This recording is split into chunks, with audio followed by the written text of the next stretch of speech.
Boop. Hello there, I am Mushroom2. This is a spooky game day. We're going to be playing an old favorite of mine.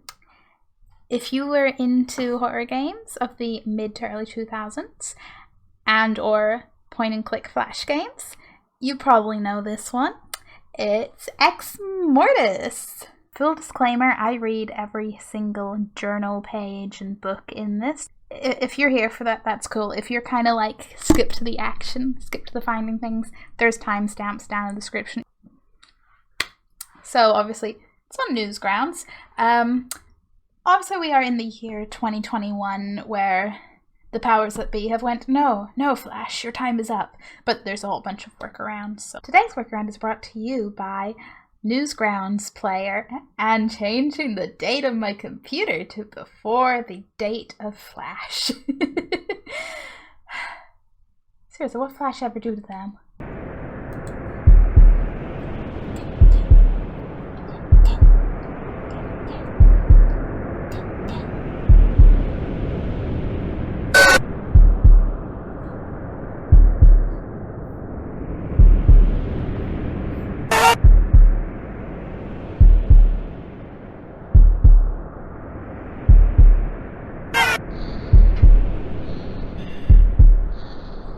Ex Mortis!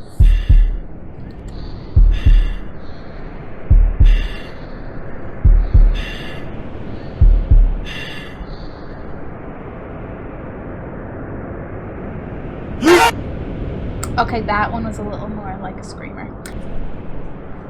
You wake up in the woods with a lump on your head. You can't remember how you got there. All you can recall are the dreams.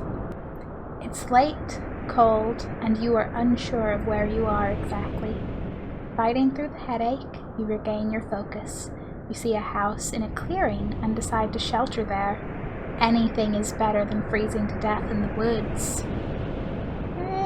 You see, they always say these kinds of things.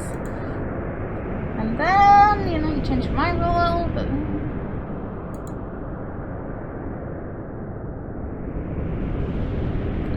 The woods!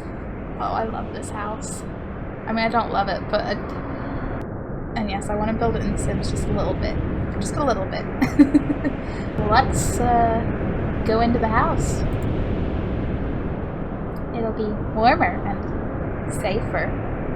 Ah, okay, yep. Front door. Hello, yes. That delightful slow door creak.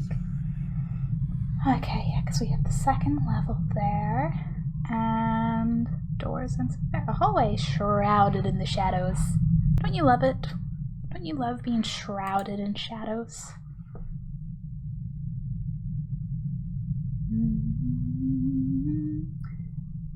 Nice archway detail. There's a door. We'll explore the ground floor before we go upstairs. Ah yes, the cellar entrance.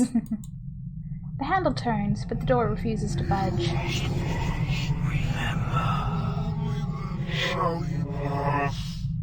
It's almost like someone is holding it closed, whilst whispering to us how we must remember first. Okay, I'm out. Goodbye. Check out the other rooms. The hallway leads off into darkness. Yes, and I want to go down into that darkness. The grandfather clock sits ticking away in the corner. Sure do. Door seems to be locked. Okay. Ground floor hall. Ah, yes. This kitchen. This fucking... an old dishwasher. Yes. A griller built into the bench. That's actually pretty cool. This cupboard appears to be empty. There is something on the lower shelf. A knife. A blood-stained knife. You should probably arm yourself with a slightly larger weapon. Yeah, but isn't a small weapon better than no weapon? Probably. Okay. This cupboard appears to be empty. Gee, guys, what do you think could possibly be in the literally blood-dripping microwave, right? It's gotta be just, some pasta and sauce gone wrong, right? Right? Wrong! Severed head. It appears to be a fresh kill. Wherever the killer is, he will probably be back soon, and I don't want to be here when he returns. Nope. What's this on your head, sir, other than a very blurry, vaguely A shape? Looks like a symbol has been smeared on the forehead. Noted. Okay, can we go through here? Yes, we can.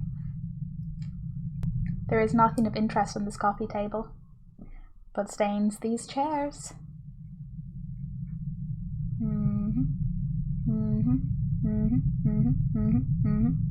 A tattered diary sits on the table. Don't we just love a good diary in a horror game? May 24th, 1997. An unusually eventful day today. I stumbled across an unusual find whilst out hunting for deer in this remote wilderness. Stalking a wild steed into a clearing, you can only imagine my surprise to find a house. Old and seemingly abandoned, but still standing strong. An interesting find, one that certainly has me curious. May 25th, 1997. Upon my investigation with the city archives earlier this morning, it appears that the house has been abandoned for almost 10 years and currently resides under the control of the local government. I feel that its location must be too remote for them to be able to tear it down, but I must admit that I feel drawn back to the house, mostly out of curiosity, but I cannot deny that there is something else about that place that has me yearning to return. I'm all about following your dreams, but you know, maybe this wasn't the dream to follow, person. May 28th, 1997. I could not put it off any longer. I called in sick to the office today and decided that I would retrace my steps into the wilderness to once again find the house which has been foremost on my mind of late. It didn't take much to find it again, as it was almost like I was being guided back to the exact spot that I found myself some 4 days ago. Once I plucked up enough courage, I pushed open the unlocked front door. Admittedly, I was very surprised at the ease with which the door opened, considering that the hinge had probably built up a good 10 years' worth of rust. It's almost like the house wants you to be here. To my relative astonishment, the place was still furnished, though very dirty and completely run down. I was, and still am, amazed at the state of the place, considering that it had been empty for so long. I decided that I would explore the house and not disturb anything within, because it's disturbing enough. My fear had not subsided, and as a matter of fact, it is still with me as I record this journal some hours later.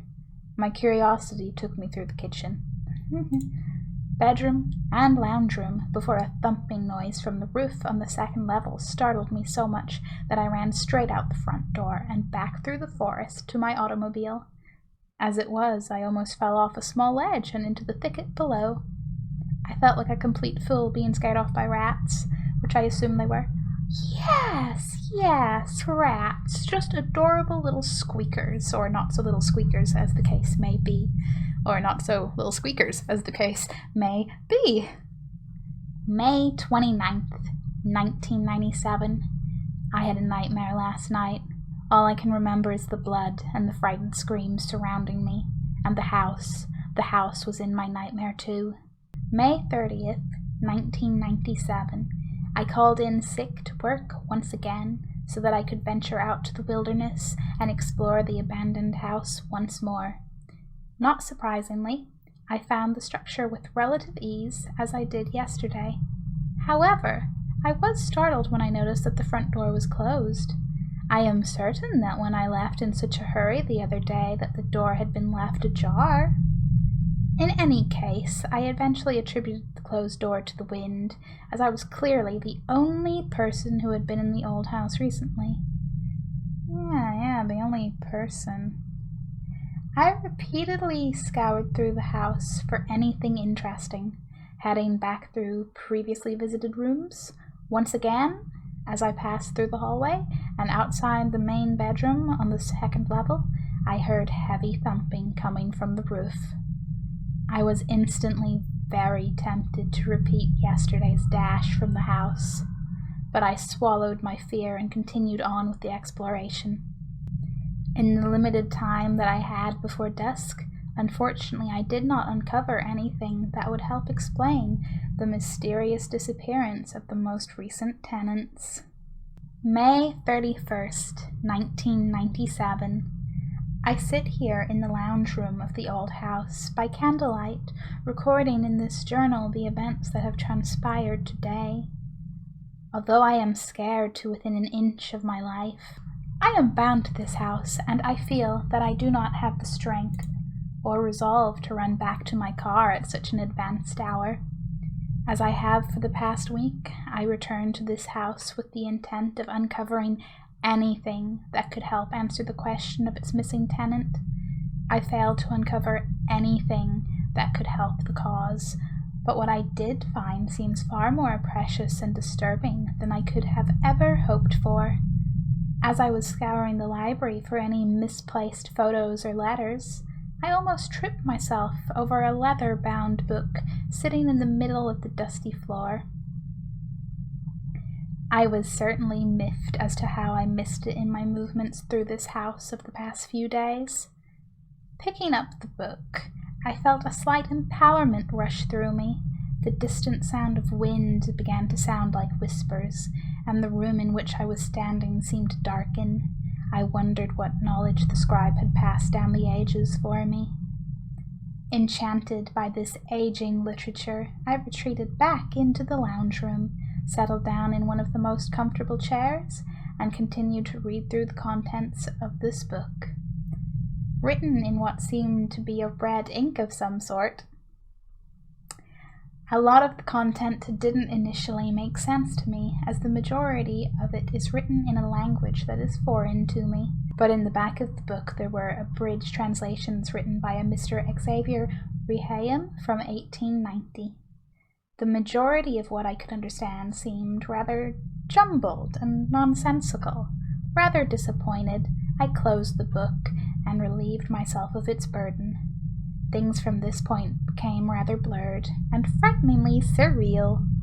The sound of the distant forest animals stopped as if all life paused, waiting for my next move.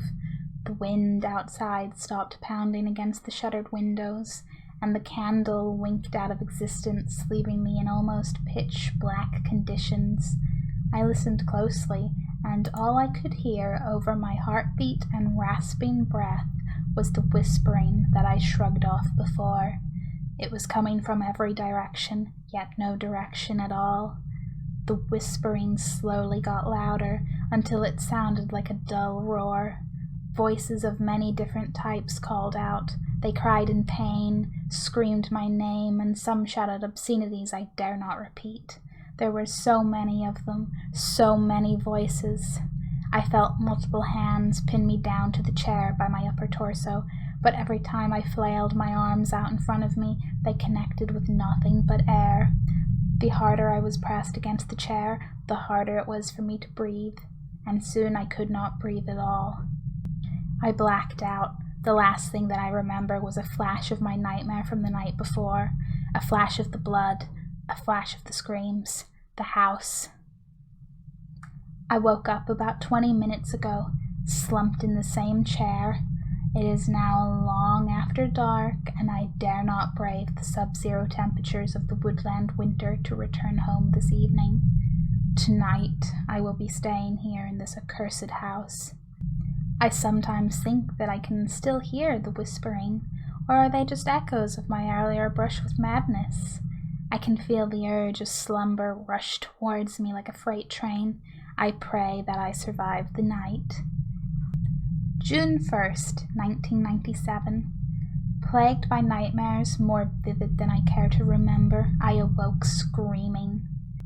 It appears that I slept through the daylight hours, but it didn't matter to me. I was incensed to fight the freezing conditions outside and return home, but I was scared to move from this spot. They started whispering to me again. I want to leave, but I can't. They won't let me. I scream at them, but they just laugh and utter obscenities back at me. What have I released upon this world? June 3rd, 1997. Valet spoke to me today. It is he who is spoken of in the Ex Mortis. With every word he whispers into my mind, I tremble as if my soul has been shaken to its core. June 7th, 1997. I have been here for over a week now. Surely someone must be looking for me by now. I pray that they find me. My captors here won't let me leave. Every door, every exit, the handles turn, but the door does not move on its hinges. June 16th, 1997. I no longer fear death.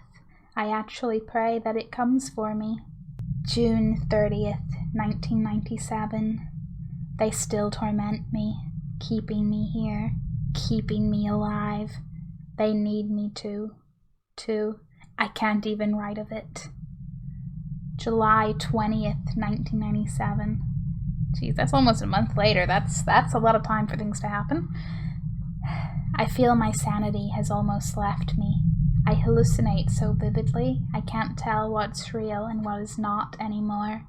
The Ancient shows me images of his former glory. I don't understand why they want me, why they need me. July 26th, 1997. I am actually surprised. I am told that they seek not to control me, they only seek my assistance in aiding the inevitable. But why do I continue to resist?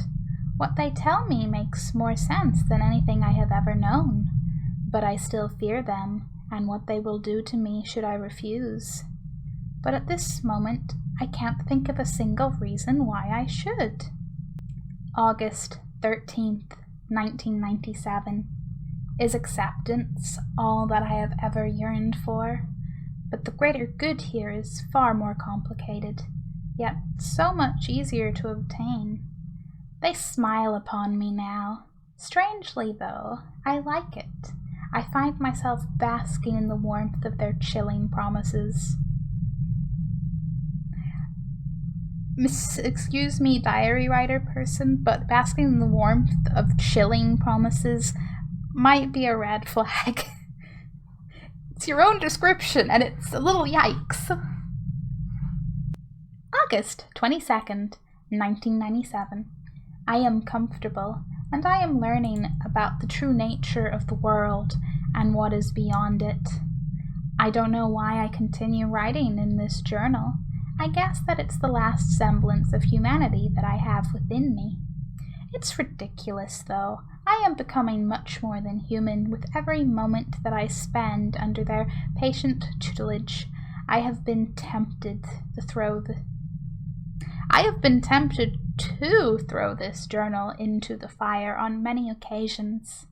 Reading over its pages only reminds of how weak I used to be.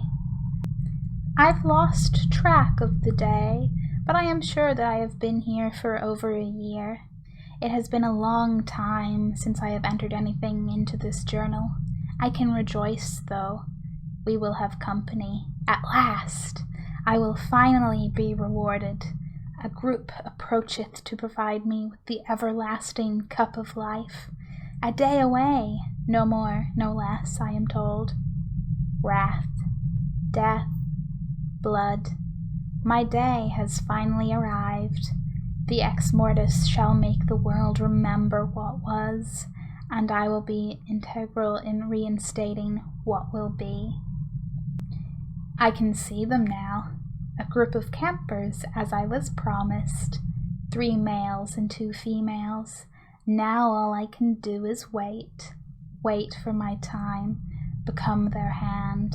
Immortality beyond patience, patience beyond the dominion. I can taste it now. Anoint me, Lord Flay. The time has come. Okay, was there anything else in this room? I don't think there is. Other than, the freaking ominous dark patch on the wall. Totally besides the point, I know. Blood on the floorboards. It looks like something's been dragged through here. Imagine that. Okay, let's back it up.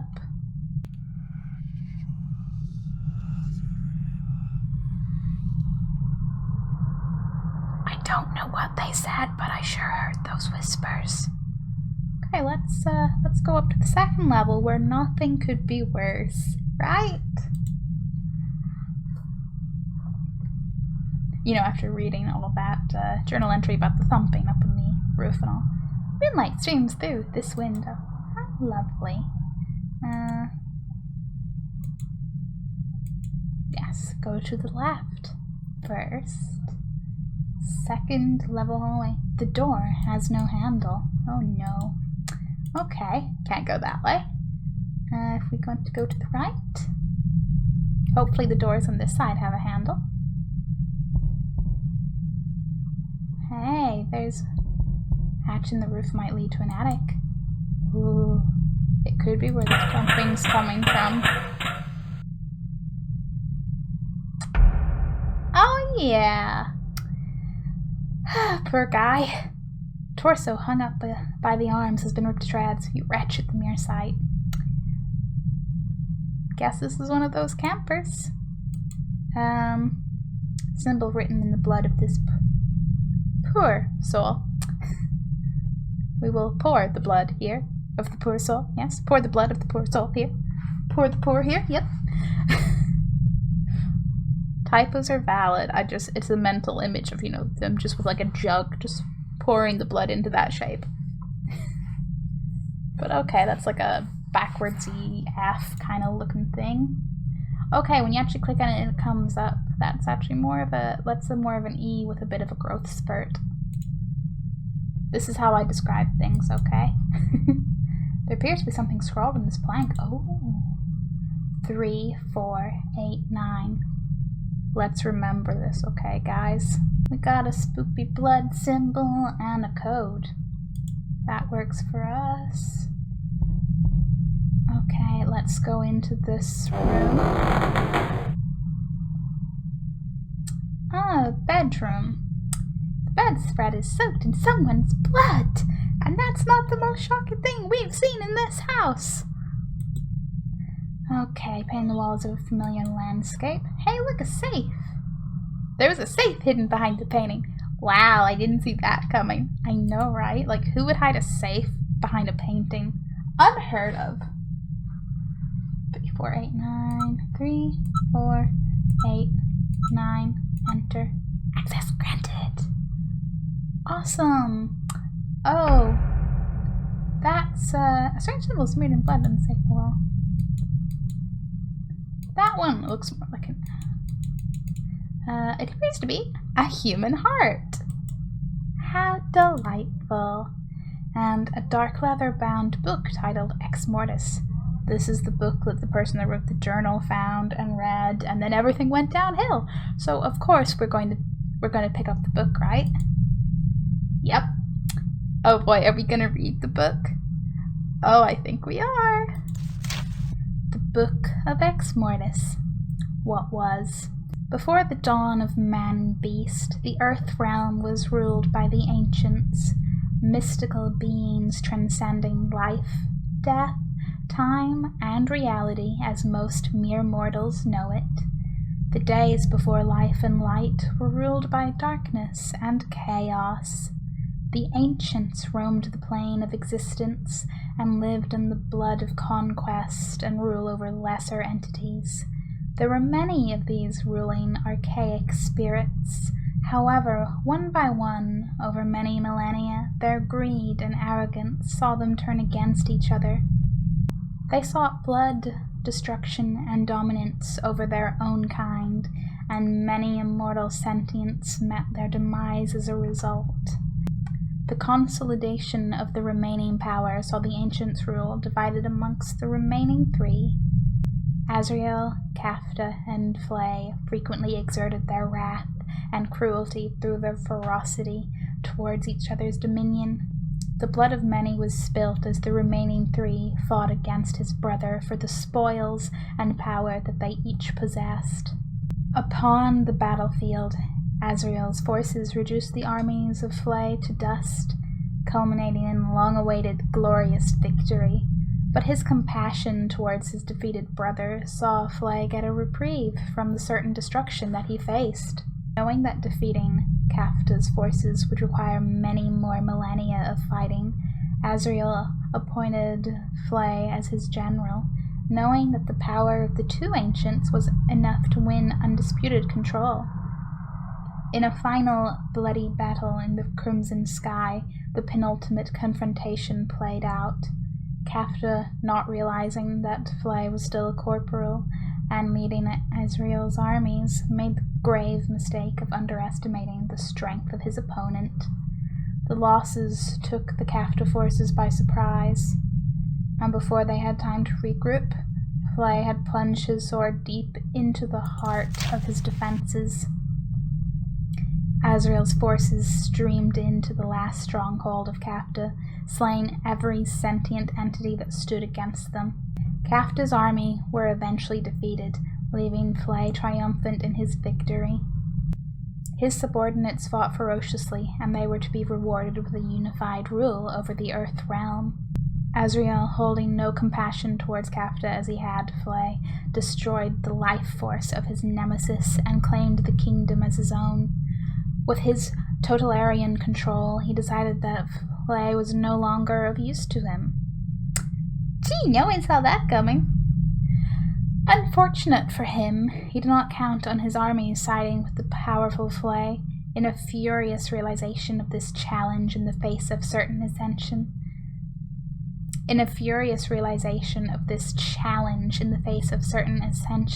the Earth realm shook with the power of Azrael's anger towards his army's treachery. Flay showed no mercy towards his brother, knowing that he could not make the same mistake that Azrael made.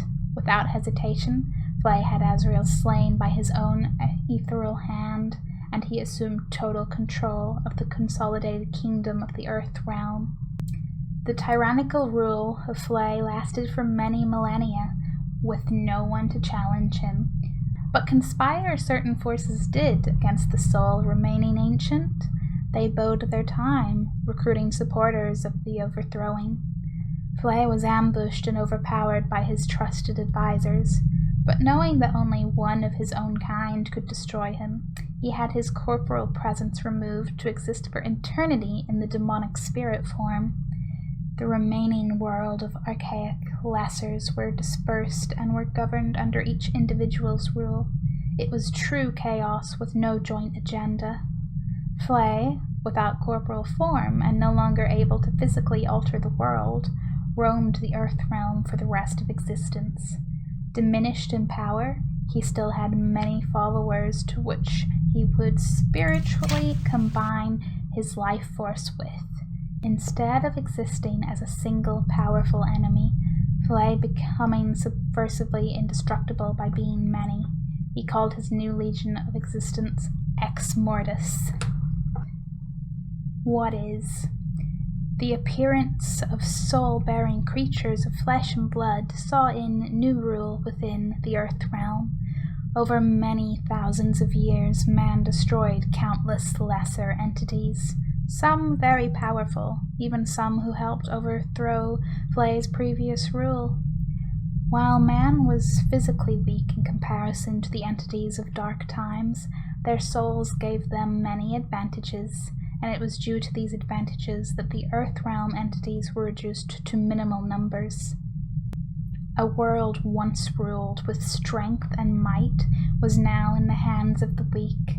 The handful of ancient entities sought to influence and control humanity for mutual gain. Flay's Ex Mortis prospered where other entities failed, purely because of their strength in numbers and the wisdom of the mighty ancient himself. Together as one, the Ex Mortis was worshipped widely in the world of man, but human nature led to conflict, and the cult of Flay was tragically culled and almost forgotten. With every passing human year, Flay's influence and power in the Earth realm was diminished, until all that remained was what was recorded in the written form. After the death of the final disciple, Flay and the Ex Mortis slept until the day humanity was ready for the anointment of his hand. What will be? Prophecy and the word of Flay speaks of the coming of the hand of repose, anointed with the blood of 5, A selected man will transcend humanity and evolve to become the link between the Earthrealm and Flares Ex Mortis, awakening the ancient from his slumber. The hand will be charged with the power to bring about the uprising of the cult of Ex Mortis once again. Blood, wrath, and strength will once again rule the Earthrealm, and Flables walk tall and rule amongst mortals as it was meant to be in the time before light and life. Rite of charging the hand, translated from the Aramaic Cult of Ex Mortis scrolls. The rite of charging the hand reads as follows: Devoured the crimson life of 5, marks of flay given to thee, mirrored below the soul survive what was, what is, and what will be. Yeah, thanks, Xavier. So, you know how there was like 5 campers and, okay, so that person who wrote the journals clearly getting manipulated towards doing this, but he specifically mentioned like 5 campers coming by, and that was past tense. So has this already happened? Are the kind of questions going through your mind reading this, right? There's plays corporal form. Nice head, dude. Nice head. You kind of give me Creeper from Jeepers Creepers vibes. Anyway, the gramophone is unplugged, but it's still rotating. How is this possible? Ghosts. And worse.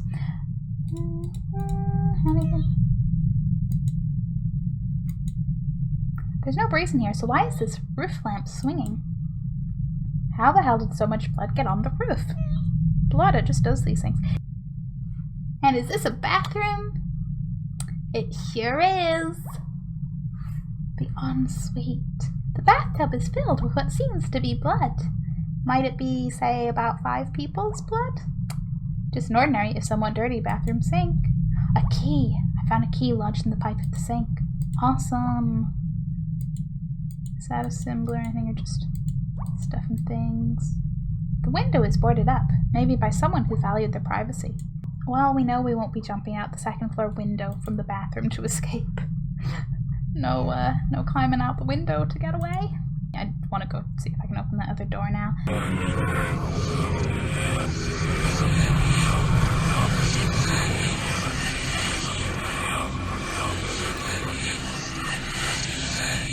Okay, we got the key. Let's try this door. We can go in now. Ah, yeah. Oh, fuck no. Like, of course there's a creepy study, but no! There's something very unnerving about the sculpture. Yeah, could it be the eyes? Jeez. The word remember is smeared in blood in this mirror. Oh. There's an arm, a severed arm. This house is turning out to be a graveyard. Understatement. There's a book here that doesn't quite fit in. There is, isn't there? Let me just... Fireplace looks like it's been used for years. No electricity in this house, the lamp doesn't work. Bookshelves filled with volumes of books. Okay, so this is the one and only. Oh, Xavier, that's right, he has his own book. 1878, just a little while ago. GR. Oh, Gwen, yeah. The tale of my daughter Gwen is a sad and sorrowful tale. I refer to it as a fable, for my mortal brain cannot begin to comprehend the horrors that I have witnessed in this house. Another journal about fucked up shit in this house! Yay! So, I cast what I have witnessed into my memory as delusion and morbid fantasy. My small family moved to this house of solitude last summer to escape the perils of society and to mourn the unfortunate death of my wife, Julia. Tuberculosis claimed her life only months before my move to this place. Hindsight is a beautiful thing, and knowing what I know now, it was a move that I would never again make. The days rolled onwards towards inevitability, and my daughter and I continued our simple existence. Being a scholar myself, I enjoyed passing the time reading the literature left here by the previous owner of this detached house. So this is just countdown until he finds the worst book. Many of the fine works kept here proved to be very old and of extreme interest to me. Some works proved very challenging indeed and very hard to translate. The library provided here had an abundance of books flavored with subjects focused on the occult. One particular book caught my interest, simply titled Ex Mortis. The word is a derivative of ex mortis, which loosely translates to the dead. It was from the moment that I finished translating this book, from an unusual dialect of ancient Aramaic, mind you, and read the final English translation that our troubles here began. My daughter, the only other occupant of this house, grew distant from me over the course of the following week. She developed rageful tendencies toward my parentage, and she started having seizures which worried me immensely at the time. But these unusual events didn't limit themselves to my daughter. I began having nightmares so ghastly that I dare not recall them. Suffice to say, I was concerned by the disturbing changes to both my daughter and I. After the first week, the hallucinations began. I recall hearing noises and whispering, as well as sighting movement in my peripheral vision. I constantly had the feeling that someone was in the room with me, but upon searching it was clear that I was alone. My dear Gwen, however, became less active all of a sudden. She was almost catatonic at stages, not reacting to conversation or physical prompting. She would just shuffle her petite form around the house and stare blankly through me whenever I confronted her. It was shortly after a month of this behavior that I began to notice certain physical changes in my daughter. She seemed withered in her appearance, but her face would at times seem bloated and twisted horribly. It wasn't until a fleeting moment in my day that my hope was crushed forever. My darling Gwen broke free from this new personality that had gripped her for months. She screamed and cried for me to help her, to save her from the monsters that now plagued her body. All that I could do was hold her in my arms and assure her that I would free her from the prison she was trapped in. And then she was lost forever. The Gwen that I loved had resurfaced for only a minute, but to me it was enough to realize what had to be done. That night, while she slept in her room, I crept in with dagger in hand and plunged it deep into her heart. She writhed and convulsed in agony, while all I could do was just watch and sob from the corner. In her dying breath, the real Gwen locked eyes with me and spoke, "Thank you, Daddy." I sit here now recounting the events that led me to this point in my insanity. My wife and daughter taken from me over the past 6 months, leaving me with nothing but their memories in this house. But I fear that now I am a target for the invisible force that resides within these walls. I am trapped, unable to venture past the front door or the cellar hatch to the surrounding forest. I hear voices from all around me, cursing me for my actions. I occasionally see her, my Gwen, standing in the hallway, looking straight through me like she used to. I hope that I have saved her soul, but after seeing her apparition on a daily basis, I fear that all I have done is aided my tormentors. I now spend my days reading, researching, and translating the library. I feel that it's my purpose in this house. May God have mercy on my soul, and may death soon relieve me of the guilt I carry. This house, cursed by Ex Mortis. Am I missing something? Because the only other, there's the cellar hatch. Oh, hello. What's this?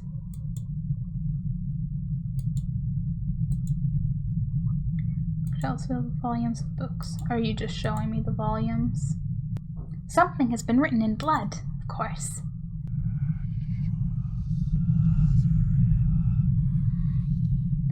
Speak up, please. I don't know what twisted things you're whispering in my ear. They could at least be considerate and be audible, you know. Yeah. The door is now ajar. Creepy crying and the door is ajar. So, are we gonna see Gwen's ghost? Hello? Gwen's bedroom. Gwen, Ram, or just another hallucination?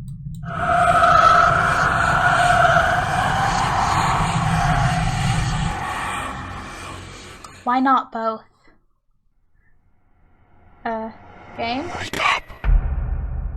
I'm awake. Believe me, I am awake. The blood of Gwen Ram stains the sheets. It was over 100 years ago that she was murdered. How can the blood still be wet? Exist outside of time. Clearly this house does too. I can't see if I'm supposed to, like, is there anything to find in here? Okay, let's go back.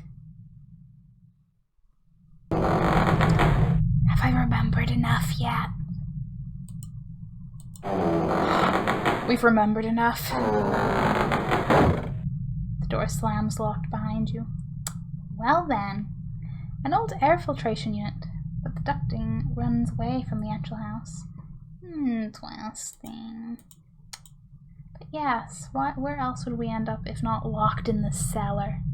An axe leans up against the wall. Gee, the axe that probably murdered everyone that we found in this house? Yeah, okay. Hey look, blood! Yay! We can break down this part of the wall, because of course we want to go further into the cellar, because we have not read anything that would make us to not want to continue further into this house. So effective. 3 little whacks. Fast axe. Ooh, we have underground tunnels. An old tunnel system stretches off into darkness. Isn't it delightfully creepy? That wind. Ooh. Okay. Is there multiple rooms? I do not know. What's this? Door is locked. Interesting. Okay, let's just go straight ahead. What's the worst that could happen? Just keep going down. Bitch. Ah! And like a little M thing. A symbol appears in the forehead. Then that must mean this is the 5th sacrifice. If I'm not one of the 5 campers, then who am I? I can't be. No. Please, no. Yeah, well, you know, sorry, me. Severed head of the man who attacked. It's like it was self-defense, but also, no. And if we are, that means that guy's like, hey, it's you. And we're just like, huh, what's going on? Oh, what a delightful little small hole in the wall. Oh, a key. Okay, we can go back and unlock that door. Okay, door. It's the obnoxious door creak sound effects. It's a beautiful something. That's not. Welcome back, child. You have served us well up until this point. Now serve us again. Become the hand of Ex Mortis. Devour the crimson life of 5. Marks of flower given to thee. Mirrored below the cells of life. Select the symbols in order to solve the puzzle. Or make a run for the forest.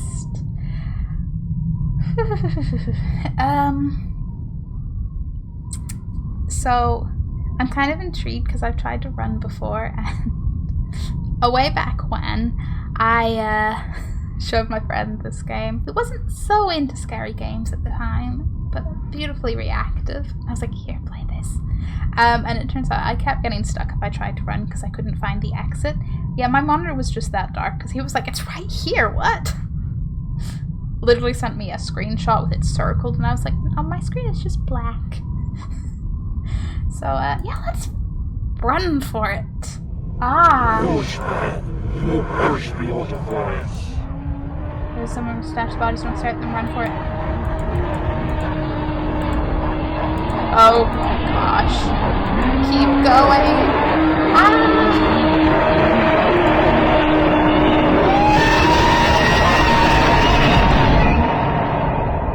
I have no idea what's going on. Did we make it? Did we not?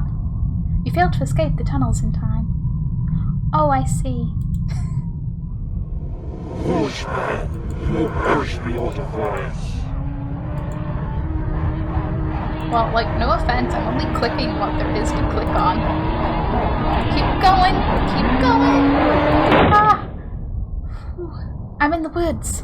A makeshift track winds out ahead. Okay, we can go. We can go. See, we're safe out in the woods. An eerie mist settles over the surroundings. But you know, it's outside. It's gotta be okay. There's nothing too eerie about a nice mist, right? A makeshift track. Yep, keep following the makeshift track. We got this. Maybe we can find freedom. The track just keeps continuing and we'll keep following it. A well-used track that leads back to civilization. You can finally return back to the world you've been kept from for so long. Yeah, because we must have been here for like years, but also like... I'm assuming we have people that care about us. Like, what's... There's a bigger picture story here I'm curious about. Oh, fuck. You are like a... That was like vampire alien. Like... I don't know. You wake up in the woods with a lump in your head. You can't remember how you got there. All you can recall are the dreams, or are they memories? You see a house in the clearing and decide to shelter there. Anything is better than freezing to death in the woods. And that is why Flay and his ex-Mortis buddies are like, no, you do not escape us. You do what we want, or you can just start over. Oh, yeah, it takes you right to this where it's like, hey, you want to experience the ending? That's fine. We won't make you replay. Welcome back, child. You have served us well up until this point. Now serve us again. Become the hand of Ex Mortis.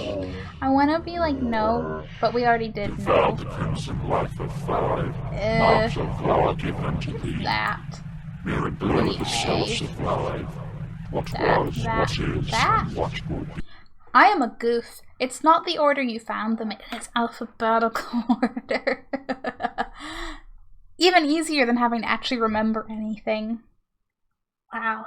Thank you, Ex Mortis. You are literally too good to be true in my brain.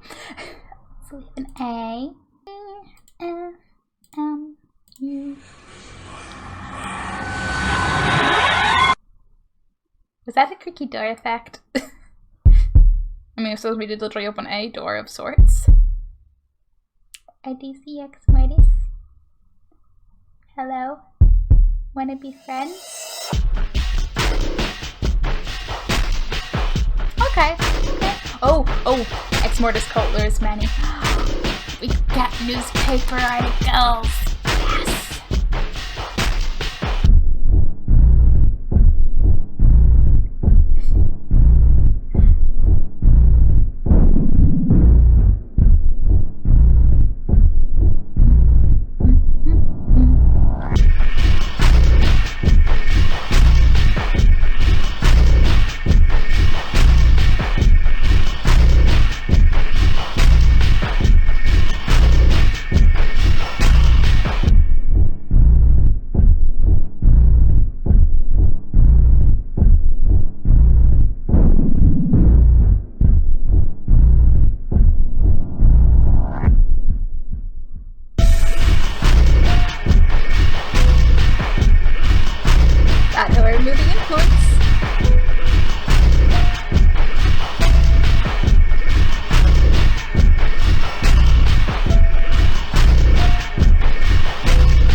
Still as delightfully spooktastic as I remember.